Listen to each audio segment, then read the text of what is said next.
के लेक्चर के अंदर आज हम करेंगे रेडॉक्स रिएक्शन के अंदर एक मोस्ट इंपॉर्टेंट टॉपिक है equivalent weight. Equivalent weight some basic concept of chemistry के अंदर भी आता है और रेडॉक्स रिएक्शन के अंदर भी आता है। दोनों के अंदर ये टॉपिक हमारा आता है, तो वेरी इंपॉर्टेंट टॉपिक है। इक्विवेलेंट वेट हमें जब क्लियर हो जाता है तो उसके बाद हम आसानी से लॉ ऑफ इक्विवेलेंसी समझ पाते हैं। फिर उसके बाद जो आप प्रैक्टिकल के अंदर टाइट्रेशन करते हैं एसिड बेस्ड टाइट्रेशन, वो हमें समझने में आसानी होती है। तो वेरी इंपॉर्टेंट टॉपिक है जो एक साथ 3 से 4 मिनटों में कवर होता है। तो चलिए हम इक्विवेलेंट वेट के बारे में आज हम जानेंगे। Let's be start. आज का हमारा टॉपिक है equivalent weight and valency factor, या जिसको हम कहते हैं एन फैक्टर है। वेरी इंपॉर्टेंट है, some basic concept of chemistry में भी काम आता है, यहाँ पे आता है। आगे काफी यूनिट जो आप पढ़ेंगे उसके अंदर ये टॉपिक आएगा। That is general topic. हालांकि रेडॉक्स की जो एनसीईआरटी की बुक है वहाँ आपको ये टॉपिक नहीं मिलेगा। तो चलिए, नोट कर लिया होगा आपने। और इसके अंदर हम जो सबसे पहले जो टॉपिक हम पढ़ेंगे equivalent weight and valency factor. ये होता क्या है? इक्विवेलेंट वेट या वैलेंसी फैक्टर क्या होता है? तो इक्विवेलेंट वेट या वैलेंसी फैक्टर को किसी भी स्पीशीज का molar mass upon valency factor से डिवाइड कर देते हैं। जैसे एग्जांपल के तौर पे हमारे पास H2SO4 लेते हैं, तो इसका मोलिकुलर मास कितना होता है? 98। तो इसका जो एन फैक्टर होगा या वैलेंसी फैक्टर होगा, तो इसके अंदर जो एच आइन हो इसका वैलेंसी फैक्टर होगा। ये क्यों होगा ये भी हम एक्सप्लेन करेंगे। तो यहाँ एन की वैल्यू कितनी हो जाएगी? 2। तो इसको हम 2 से डिवाइड कर दें तो हमारे पास 49। हम कह सकते हैं 49 क्या है? इक्विवेलेंट वेट ऑफ एस्टोसो4। आई होप आपको क्लियर हो गया होगा। ऐसे ही हमसे कोई पूछ ले equivalent weight of copper 2 positive, तो कॉपर का जो मास होता है मोलर मास वो 63.5 होता है। और इसका जो एन फैक्टर होगा या वैलेंसी फैक्टर होगा 2 होगा। तो 2 से डिवाइड कर देंगे हम, तो ये इसका इक्विवेलेंट वेट होगा। तो इक्विवेलेंट वेट का फॉर्मूला नोट कर लें आप लोग कि equivalent weight of species is equal to molar mass divided by v f. V f क्या होता है? Valency factor. वी एफ को क्या बोलते हैं हम? वी एफ जो होता है that is called valency factor, या फिर इसको दूसरा हम नाम देते हैं एन फैक्टर। आई होप ये कंसेप्ट आपको यहाँ तक क्लियर होगा। तो equivalent weight and valency factor. अब ये वैलेंसी फैक्टर कैसे आइडेंटिफाई करते हैं या इसको एन फैक्टर कैसे आइडेंटिफाई करते हैं, ये पार्ट अब हम आगे इस पार्ट के अंदर देखेंगे। इक्विवेलेंट वेट और वैलेंसी फैक्टर बेसिकली 2 कैटेगरी में डिवाइड किया जाता है, non redox reaction and redox reactions. 2 category में हम लेके चलते हैं। आप चार्ट बना सकते हो नोट्स में, साथ साथ मेरे साथ नोट्स जरूर बनाते चलें, और रिकॉर्डेड वर्जन में दोबारा देख सकते हैं अगर वो पॉइंट हमारे क्लियर नहीं होते हैं। तो valency factor non redox reactions and redox reactions part में लेके चलते हैं। रेडॉक्स रिएक्शन का अलग से हम समझने की कोशिश करेंगे, और नॉन रेडॉक्स रिएक्शन हम कौन सी होती है जो जनरल कहीं भी आ सकती है, जैसे एसिड्स के अंदर, बेस के अंदर, साल्ट के अंदर, आयन के अंदर और एलिमेंट्स के अंदर। कैसे हम एन फैक्टर को फाइंड आउट करते हैं, ठीक है। तो इस पार्ट को हम देखेंगे। यदि हम बात करें एक एक पार्ट, हम सबसे पहले नॉन रेडॉक्स रिएक्शंस का लेके चल रहे हैं। तो नॉन रेडॉक्स रिएक्शन में देखिए, calculation of valency factor in non redox reactions. Non redox reactions, और उसके अंदर भी हम किसको लेके चल रहे हैं? एसिड्स को। एसिड के अंदर हमें ध्यान रखना है हमेशा कि जो एसिड का जो वैलेंसी फैक्टर होता है वो उसकी बेसिसिटी के बराबर होता है, या हम कह सकते हैं कि maximum number of H ions के बराबर होता है। जैसे HCl, HCl के अंदर एच आइन कितने? 1 है, तो इसका वैलेंसी फैक्टर या हम कहें एन फैक्टर कितना हो जाएगा? इसका 1 हो जाएगा। H2SO4 एसिड है, तो इसके अंदर वैलेंसी फैक्टर इसके एच आइन के बराबर होगा, तो यहाँ कितने हैं? 2 है। H3PO4 के अंदर एच आइन कितने होंगे? 3 होंगे। तो इस तरह से हम इसका बता सकते हैं। यदि HCl, H2SO4, H3PO4 हमें दे दिया जाए तो हम बता सकते हैं ये इसका वैलेंसी फैक्टर है। ये वैलेंसी फैक्टर H3PO4 वाले केस में थोड़ा एक्सप्लेन कर देता हूँ कि हमारे पास ऑक्सीजन 4 है। तो हमारे पास जो ऑक्सीजन जो जुड़ेंगे इसके साथ वो इस तरह से जुड़ेंगे। एच आइन तभी दे पाएगा जब OH से कनेक्टेड होगा। यदि किसी केस में डायरेक्ट हमारे पास एच आइन इस तरह से जुड़ा हो, जैसे ये केस होता है H3 PO3। तो इस कंडीशन में क्या होता है, P double bond O, OH, OH और H। ये H काउंट नहीं होता, उस केस में N फैक्टर की वैल्यू कितनी हो जाती है, 2 होती है। तो एच आइन तभी दे पाएगा जब हम OH बॉन्ड जहाँ बना होगा वहीं से हमारे पास एच आइन मिलेगा। यदि H डायरेक्टली कनेक्टेड है इसके साथ तो ये एच आइन नहीं देगा। तो इस केस में ध्यान रखना है।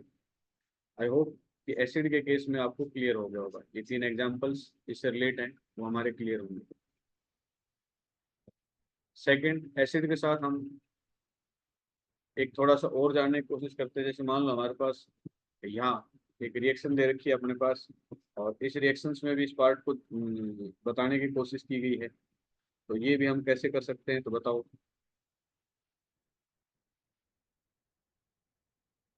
यहाँ देखो एसिड कौन सी है अपने पास, ये जैसे रिएक्शन दे दी जाए हमें, ये H2SO4 है, ये NaOH है। तो NaHSO4 की फॉर्मेशन की है। तो यहाँ वैलेंसी फैक्टर आपको देखने पर क्या लगता है कि भी एसिड है। तो एसिड के केस में हमारे पास ये H2SO4 है, तो यहाँ N की वैल्यू कितनी आनी चाहिए, 2। लेकिन यहाँ N की वैल्यू 1 आई है। तो कारण बता सकता है इसके पीछे 1 क्यों आई है इसके अंदर।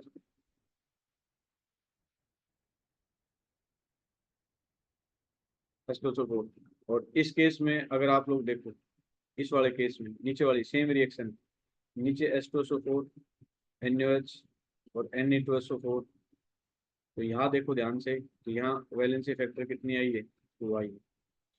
ऐसा क्यों हुआ, एक बार ध्यान से देखें। इस केस में 2 रिएक्शंस हैं, मोस्ट इंपॉर्टेंट एग्जांपल हैं। कई बार बच्चा कंफ्यूज हो जाता है कि सर आपने सीधा बताया था, हम H2SO4 देख के N की वैल्यू 2 लगाते। ऊपर वाले केस के अंदर हमारे पास जो हाइड्रोजन की इन्वॉल्वमेंट हुई है इसमें से, वो 1 हाइड्रोजन इसका इसके साथ, मतलब जब H2SO4 टूटा है, H2SO4, तो वो ऐसे टूटा है, H पॉजिटिव, HSO4 नेगेटिव, ऐसे। तो मतलब इसने सिर्फ अपना एक एच आयन रिलीज किया है, और तब इसके साथ Na पॉजिटिव और SO4 नेगेटिव, ये इसके साथ कंबाइन होकर NaHSO4। तो इस कंडीशन में सिर्फ इसने अपना जो एच आयन दिया है वो एक दिया है। लेकिन इस कंडीशन में इसने अपने दोनों एच आयन इसको लॉस कर दिए हैं। कैसे, ये इसने रिप्लेस कर लिया, ये टूट गया 2H पॉजिटिव, SO4 नेगेटिव, ये टूट गया Na पॉजिटिव और OH नेगेटिव, 2 लगाया तो 2। ये इसके साथ कंबाइन होकर क्या बना लिया इसने, Na2SO4। ठीक है, और ये H और OH कंबाइन होकर वाटर। तो यहाँ पूरे पूरे 2 एच आयन इसके अंदर इन्वॉल्व हो। क्लियर, पूरे पूरे कंप्लीट 2 एच आयन इन्वॉल्व हैं। यहाँ एक एच आयन इसके पास इन्वॉल्व, एक इसके पास इन्वॉल्व है। ये रीजन है कि इसकी 1 वैल्यू आती है। इस केस में वैलेंसी फैक्टर कितना आता है, 2 आता है। तो ध्यान रखेंगे, स्पेशल केस है, नोट कर लें इस केस को। ये 2 रिएक्शन इन दोनों में वैलेंसी फैक्टर अलग अलग आ रहे हैं। आगे चलते हैं बेस के अंदर। जैसे एसिड के अंदर बेसिसिटी थी, वैसे बेस के अंदर, वैसे ही बेस के अंदर वैलेंसी फैक्टर निकालेंगे तो एसिडिटी होगी। एसिड के अंदर क्या होता है, बेसिसिटी होती है। या कह सकते हैं बेस हमेशा किसके बराबर होगा, ओ एच आयन के बराबर होगा। और एसिड किसके बराबर होगी, एच आयन के बराबर। तो इस केस में देखो ओ एच आयन कितना है, 1। इस केस में देखो ओ एच आयन कितने हैं, 2। इस केस में देखो ओ एच आयन कितने हैं, 3। तो यहाँ जो वैलेंसी फैक्टर है बेस के अंदर, वो ये इसके बराबर रहेगा। यहाँ भी एक स्पेशल एग्जाम्पल हमारे पास है जिसको हम लेके इस पॉइंट को समझ सकते हैं। तो वो हमारे पास एग्जाम्पल ये है। जैसे बेरिलियम, पीछे जो केस आया था सेम एसिड की तरह ही, इसका भी इम्पोर्टेंट एग्जाम्पल है कि BaOH की ट्वाइस HL के साथ रिएक्शन करते हैं। तो एक प्रोडक्ट हमारे पास ये बनता है। यदि प्रोडक्ट ये बना तो 2 OH में से सिर्फ एक OH इन्वॉल्व हुआ है हमारे पास, तो इस केस में वैलेंसी फैक्टर 1 आएगा। लेकिन यदि एक्सेस अमाउंट में HCl लेते हैं फिर रिएक्शन करते हैं तो BaCl2, मतलब दोनों के दोनों OH इन्वॉल्व हो गए, तो इस केस में वैलेंसी फैक्टर कितना आएगा, 2 आएगा। तो ये प्रोडक्ट पे डिपेंड भी करता है कि इसका वैलेंसी फैक्टर क्या आएगा और क्या नहीं आएगा। इस एग्जाम्पल को आप नोट कर लें। जैसे एसिड के अंदर एक स्पेशल केस था, वैसे ही बेस के अंदर भी हमारे पास क्या है, एक स्पेशल केस। चलिए, यहाँ तक क्लियर है तो हैंड रेज कर दें। आपको यहाँ तक कंसेप्ट क्लियर है तो हैंड रेज कर दें। ओके, आगे हम बढ़ते हैं। अब हमारे पास थर्ड पूछा है सोल्ट के अंदर, तो सोल्ट के अंदर वैलेंसी फैक्टर कैसे काम करता है। तो सोल्ट वाले केस में हमें ध्यान रखना है कि सोल्ट के अंदर वैलेंसी फैक्टर हमेशा किसके बराबर होता है, total positive charge on cation, total negative charge on anion. या तो कटायन के ऊपर पॉजिटिव चार्ज होगा या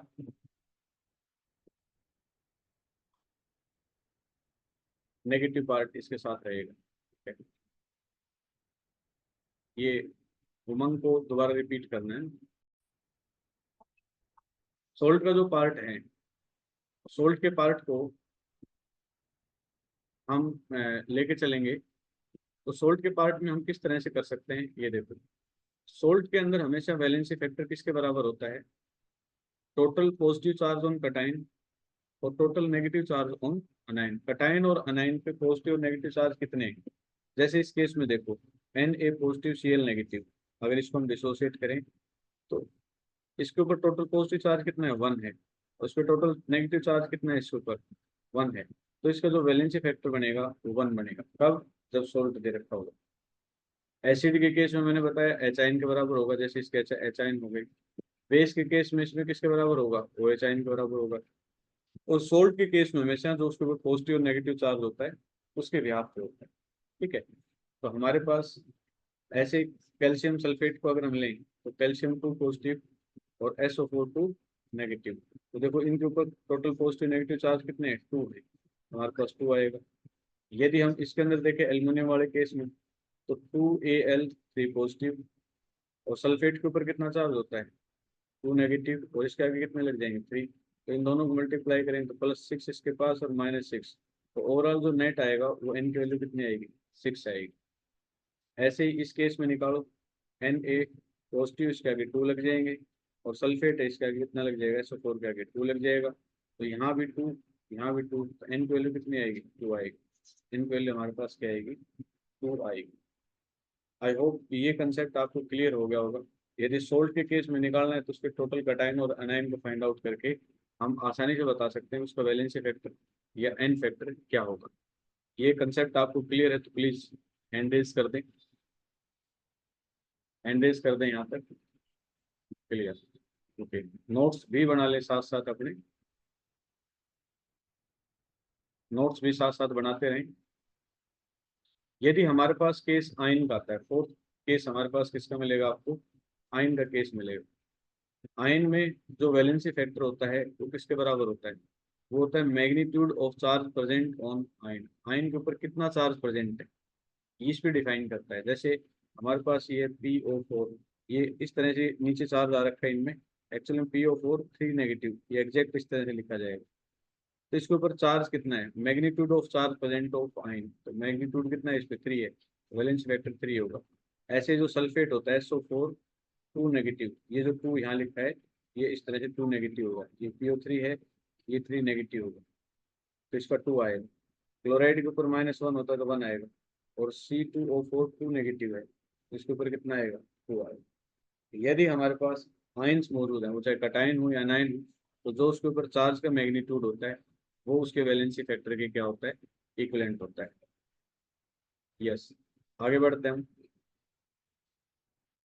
एलिमेंट, यदि हमारे पास सिंग ना तो चार्ज उसके ऊपर कटायन है ना अनायन है, सीधा हमें एलिमेंट्स दे रखा है, तो फिर क्या होगा, तो जो वैलेंसी फैक्टर होता है एन फैक्टर, उसकी जनरल वैलेंसी के बराबर होता है। वैलेंसी क्या होती है और वैलेंस इलेक्ट्रॉन क्या होते हैं, दोनों बातों में अंतर है। तो चलिए मैं सोडियम के बारे में लेता हूँ सबसे पहले। सोडियम का नंबर 11 होता है, तो 11 का होगा इसके पास 281। यदि आउटर मोस्ट सेल में ये इलेक्ट्रॉन प्रेजेंट होते हैं, इसको बोलते हैं वैलेंस इलेक्ट्रॉन। क्या बोलते हैं इसको, वैलेंस इलेक्ट्रॉन।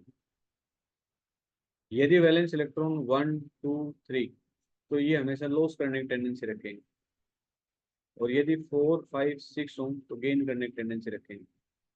तो वैलेंस इलेक्ट्रॉन तो होता है ये आउटर मोस्ट सेल में, और वैलेंसी क्या होता है, वैलेंसी होता है tendency of atom, tendency of an atom to complete its octet by loss और गेन ऑफ इलेक्ट्रॉन। या तो इलेक्ट्रॉन लॉस करेगा या गेन करेगा। कब लॉस कब करेगा? जब 1 2 3 वैलेंस इलेक्ट्रॉन। गेन कब करेगा? जो 5 6 7 इलेक्ट्रॉन। अब हमारे पास सोडियम के अंदर 1 है तो ये लॉस करेगा, तो ये लॉस करेगा 1, तभी इसके आउटर मोस्ट सेल में 8 रहेंगे, तो इसकी वैलेंसी होगी 1। ऑक्सीजन है, ऑक्सीजन का नंबर 8 होता है, तो 2 और 6। अब मैंने बताया था यदि वैल्यू 5 6 7 है तो गेन करेगा, तो कितने गेन करेगा? ये बाहर से 2 इलेक्ट्रॉन गेन करेगा, तब इससे कितने हो जाएंगे? 8 हो जाएंगे, तो इसकी वैलेंसी कितनी आएगी? 2 आएगी। एल्यूमिनियम है, एल्यूमिनियम का नंबर 13 होता है, तो 2 8 3। 4 से वैल्यू कम है तो ये लॉस करेगा, कितने लॉस करेगा? 3, तो इसका वैलेंसी फैक्टर कितना आ जाएगा? 3 आ जाएगा। इस तरह से हम किसी भी एलिमेंट्स का आसानी से वैलेंसी फैक्टर बता सकते हैं कि भैया आपका वैलेंसी फैक्टर रहेगा। आगे देखते हैं हम एलिमेंट्स का फाइंड आउट किया। अब हम आते हैं नेक्स्ट पॉइंट पे। हमने रेडॉक्स रिएक्शन में, नॉन रेडॉक्स रिएक्शन में एसिड, बेस, साल्ट, आयन और एलिमेंट्स 5 का सीखा हमने। ऐसे रेडॉक्स रिएक्शन के अंदर calculation of valence factor in redox reactions. तो रेडॉक्स रिएक्शन में कैसे फाइंड आउट करते हैं? तो रेडॉक्स रिएक्शन में हमेशा ध्यान रखेंगे कि जो वैलेंस फैक्टर होता है वो किसके बराबर होता है? वैलेंस फैक्टर होता है number of moles of electron. Valence factor होता है number of moles of electron change पर मोल स्पीसीज, इसके इक्विवेलेंट होता है। तो वैलेंस फैक्टर रहेगा number of moles of electron change पर मोल स्पीसीज, कितना होता है। या फिर और दूसरे शब्दों में कह सकते हैं हम कि valence factor is equal to change in electron into number of atoms, कितने एटम्स के अंदर बदला हुआ, वो उसका वैलेंस फैक्टर कहलाएगा। तो इस फॉर्मूले को आप नोट कर लें। इससे रिलेट हम काफी केस जो हैं अभी इसके अंदर सोल्व करेंगे। तो चलिए, नोट हो गया होगा आपको। इस फॉर्मूले को बार बार हम इस्तेमाल करेंगे कि change in electron upon number of into number of atoms that is equal to valence factor. ये रेडॉक्स रिएक्शन में हमारे पास कंसेप्ट काम आएगा। चलिए, हमारे पास पहला केस हम लेते हैं। रेडॉक्स रिएक्शन में किस तरह से हम एन की वैल्यू फाइंड आउट करते हैं। हमारे पास केस दे रखा है ये Cr272 नेगेटिव और Cr3 पॉजिटिव। तो यहाँ +6 ऑक्सीडेशन स्टेट से कितनी हुई? +3। तो ऑक्सीडेशन स्टेट कितनी चेंज हुई? +6 से +3 लॉस हुआ है, 3 का लॉस हुआ है। चेंज कितना हुआ? 6 - 3 3 का हुआ है, तो चेंज कितना हुआ? 3 हुआ। 6 - 3 3। कम होती है वैल्यू तो हमेशा क्या होता है? रिडक्शन होता है। तो बताइए वैलेंस फैक्टर क्या आएगा? तो वैलेंस फैक्टर किसके बराबर होता है? Change into number of atoms. तो चेंज कितना हुआ है हमारे पास? चेंज कितने का हुआ है? 3 का। और नंबर ऑफ एटम्स कितने हैं? क्रोमियम के 2 यहाँ है, और भी आगे बैलेंस करो तो 2 इसके लग जाएंगे, 2 एटम के अंदर हुआ है। Into 2 is equal to 6। तो इसको हम क्या बता सकते हैं कि नहीं, इसकी एन फैक्टर कितना होगा? 6 होगा। Any question? क्या ये पॉइंट आपको समझ में आ गया है? तो हैंड रेज कर दें, हैंड रेज कर दें, पॉइंट आपको क्लियर है तो शाबाश। तो फटाफट आप इसके सेकंड पार्ट का बैलेंस फैक्टर बताइए क्या होगा। अगर फर्स्ट का क्लियर हो गया आपको तो सेकंड का बताइए, सेकंड पार्ट में बैलेंस फैक्टर क्या होगा। चैट बॉक्स में I wait for your response. मैं आपके रिस्पॉन्स का वेट कर रहा हूँ, फटाफट बताइए। Mn2 पॉजिटिव, और ये हमारे पास केस है MnO4 नेगेटिव। मैंने ऑक्सीडेशन स्टेट भी निकाल दी है, शाबाश। हाँ, सालू शर्मा का आ गया है, 5 आ गया है। बाकी बताइए। चलिए, अब हमारे पास हायर ऑक्सीडेशन स्टेट 7 है, ये है, तो चेंज ऊपर लिखा हुआ ऑलरेडी। 7 - 2 चेंज हमारे पास कितना हुआ? 5। और नंबर ऑफ एटम्स कितने हैं? एक एटम है यहाँ, एक एटम है यहाँ, तो 1। तो हमारे पास वैलेंस फैक्टर कितना आएगा? 5 आएगा। आई होप कि ये कंसेप्ट आपको क्लियर हो गया होगा। शाबाश, काफ़ी बच्चों के रिस्पॉन्स रिस्पॉन्स आए हैं। दिव्या का रिस्पॉन्स है, रुपेश का है, तो सभी ने आंसर सही बताए। आगे हम बढ़ते हैं इस पार्ट में। अगर हम आगे इस पार्ट में बढ़ते हैं तो हमारे पास क्या रहेगा? एग्जाम्पल नंबर 3, फटाफट बताइए भी क्या आएगा। आई वेट फॉर, प्रैक्टिस करवा रहा हूँ बस अब आपकी। फटाफट बताइए एग्जाम्पल नंबर 3 में क्या आएगा।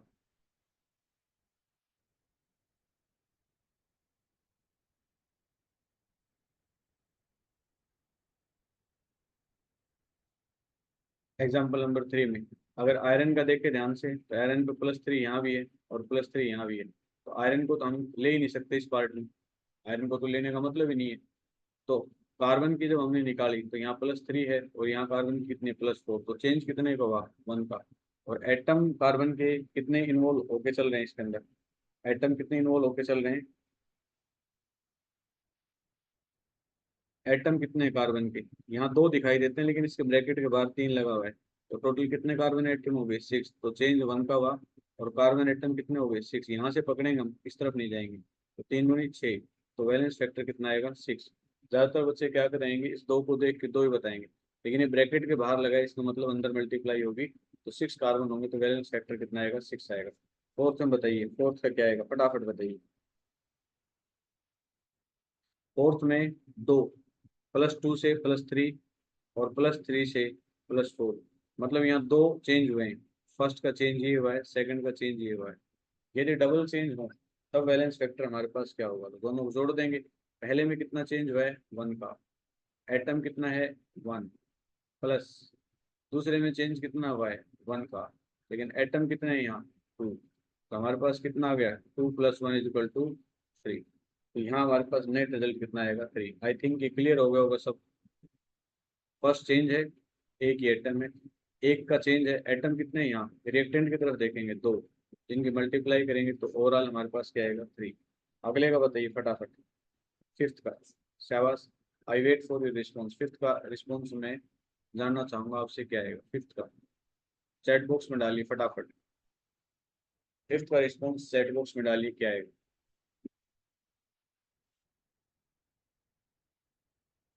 हमारे पास पहले में बदलाव कितना हुआ है, एक का बदलाव हुआ है, और आयरन का आइटम भी कितना है, एक है, प्लस सल्फर में बदलाव कितने को हुआ है, 5 को हुआ है, कैसे 5 का कैसे लगाया हमने, -1, और उधर कितना आया, +4,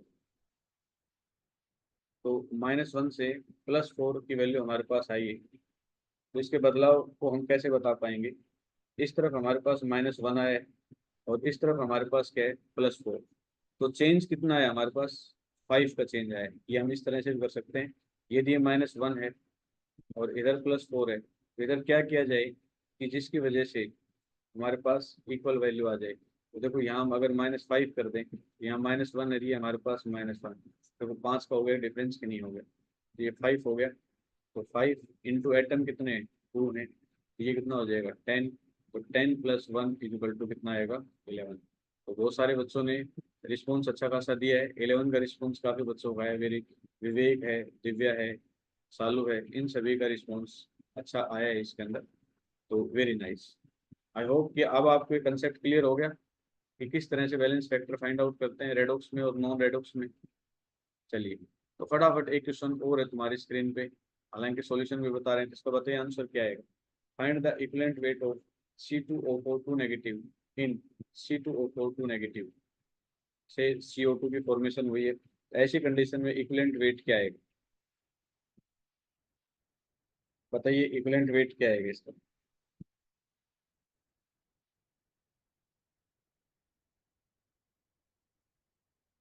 शाबाश, I wait for response, equivalent weight क्या आएगा इसका आंसर में, क्या ऑप्शन हमारे पास करेक्ट होगा, तो मैं थोड़ा सा आइडिया दूँ। इक्विवेलेंट वेट हमारे पास, हमने क्या पढ़ा था, molecular mass upon n factor, यही पढ़ा था। यदि हमें मोलिकुलर मास क्लियर हो जाए तो एन फैक्टर से हम क्या कर सकते हैं, उसको डिवाइड कर सकते हैं। तो मोलिकुलर मास, तो हमारे पास C2O4 नेगेटिव ऑक्जेलिक एसिड है, इसका कितना होगा, कार्बन 2 × 12 और जमा में 4 × 16, एक ऑक्सीजन का 16 होता है, तो 24 जमा में 64, और हमारे पास कितना आएगा अप्रोक्सीमेट, 8 8 88 आएगा, 88, तो मोलिकुलर मास तो 88 हो गया। एन फैक्टर ये कहता है C2O4 नेगेटिव से हमारे पास क्या बनी, CO2, तो इसका +3 ऑक्सीडेशन स्टेट आएगी, इसकी +4 आएगी, तो चेंज कितना हुआ, चेंज कितना हुआ, चेंज हुआ हमारे पास 1, और नंबर ऑफ एटम कितने हैं, तो एन फैक्टर कैसे निकालेंगे, change into number of atom, तो नंबर ऑफ एटम 2 है, एन फैक्टर की वैल्यू 2 आई, तो 88 को 2 से डिवाइडेड कर देंगे तो हमारे पास आएगी 44, तो 88 ÷ 2, ऑप्शन बी जो है इसका करेक्ट ऑप्शन बन रहा है हमारे पास 88 डिवाइडेड बाई 2। मेरे ख्याल से आप सभी को क्लियर हो गया होगा यहाँ। तो बी ऑप्शन इसका करेक्ट ऑप्शन आएगा और यहाँ किसी को कोई डाउट नहीं होनी चाहिए। समझ में आ गया हो तो हैंड रेज कर दें, फिर आगे बढ़ते हैं। चलिए अगली प्रॉब्लम फटाफट इसके बारे में और बताओ। स्क्रीन पे क्वेश्चन है और सोल्व करके बताएं कि इसका आंसर क्या है। Find the equivalent weight of Cu2S in the following reaction if molar mass is m। m molar mass दे दिया तो सिर्फ हमें क्या निकालना है, हमें कुछ भी फाइंड आउट नहीं करना, हमें n फैक्टर फाइंड आउट करना है। तो मैं देखना चाहता हूँ तुम्हारा दिमाग n फैक्टर कैसे निकालोगे। n फैक्टर बताना है हमें। मोलर मास तो m बोल दिया, तो बताइए n फैक्टर क्या आएगा। +1 से +2 एक का चेंज हुआ, -2 से +4, -2 से और +4 कैसे वैल्यू निकालेंगे, इधर -2 इधर +4, तो इधर क्या कर दें -6 कर दें, तो क्या हो जाएगा -2 तो इसका मतलब 6। यहाँ बदलाव कितने का आएगा 6 का आएगा। तो फर्स्ट केस में आ जाइए 1 इंटू कॉपर एटम 2 है, दूसरे केस में आ जाइए 6 इंटू 1 है, तो हमारे पास क्या आएगा 2 + 6 = 8। तो यहाँ हमारे पास इक्विवेलेंट वेट जो आएगा वो m/8 आएगा। अपने पास ऑप्शन m/8 का है, फर्स्ट ऑप्शन है हमारे पास m/8। आई होप कि आपको क्लियर हो गया होगा। ठीक है, कोई डाउट। चलिए एक क्वेश्चन और उसके साथ हम आगे बढ़ते हैं। अगला क्वेश्चन ये बताइए फटाफट, इसका बताइए क्या आएगा। शाबाश बताइए। Find the equivalent wait H+ का बताना हमें क्या आएगा। और ये हमारे पास है SO2। ऑक्सीडेशन स्टेट भी निकाल दी, -2 से +4, मैंने बताया था +4, तो यहाँ कितना आ जाएगा -6, तभी तो -2 आएगा। तो ये हमारे पास चेंज कितना आ गया 6 का आ गया। कितने एटम्स के अंदर आया, एक के अंदर आया, तो इक्वल टू कितना हो जाएगा 6 हो जाएगा। तो बताइए हमारे पास क्या आएगा।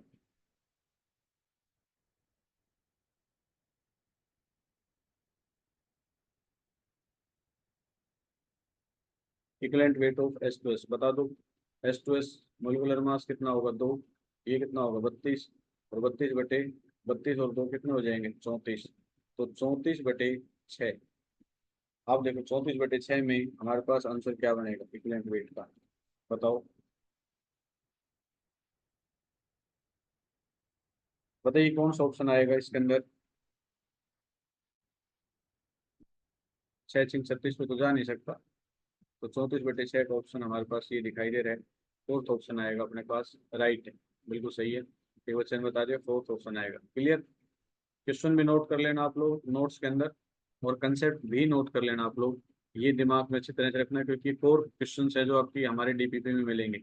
बताइए फटाफट, इक्विवेलेंट वेट ऑफ नाइट्रोजन बताइए फटाफट क्या आएगा। Equivalent weight of nitrogen in N2, N2 से NH3, N2 से NH3 ये 0 है। और जब NH3 करते हैं तो नाइट्रोजन कितनी होती है -3, तो 0, और इधर हमारे पास -3। तो क्या करते हैं यहाँ से, इसमें से कितना जोड़ दे घटा दें, तो -3 ही घटा दें, तभी तो -3 आएगा। तो डिफरेंस कितने का आ रहा है 3 का डिफरेंस आ रहा है। नाइट्रोजन का कितना होता है 28, तो 28/3। तो सेकंड ऑप्शन जो है वो हमारे पास करेक्ट ऑप्शन है। आई होप ये कंसेप्ट आपको क्लियर हो गया होगा। क्वेश्चन नोट कर लेना, आगे बढ़ते हैं।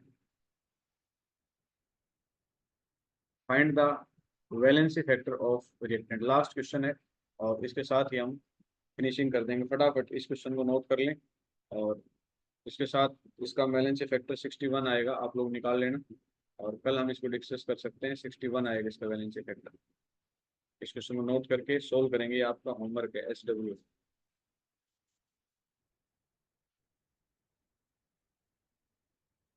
आज के जो टॉपिक था उसके अंदर हमने रेडॉक्स और नॉन रेडॉक्स में वैलेंस फैक्टर निकालना सीखा, और कल के लेक्चर में हम इसकी आगे एप्लीकेशंस देखेंगे।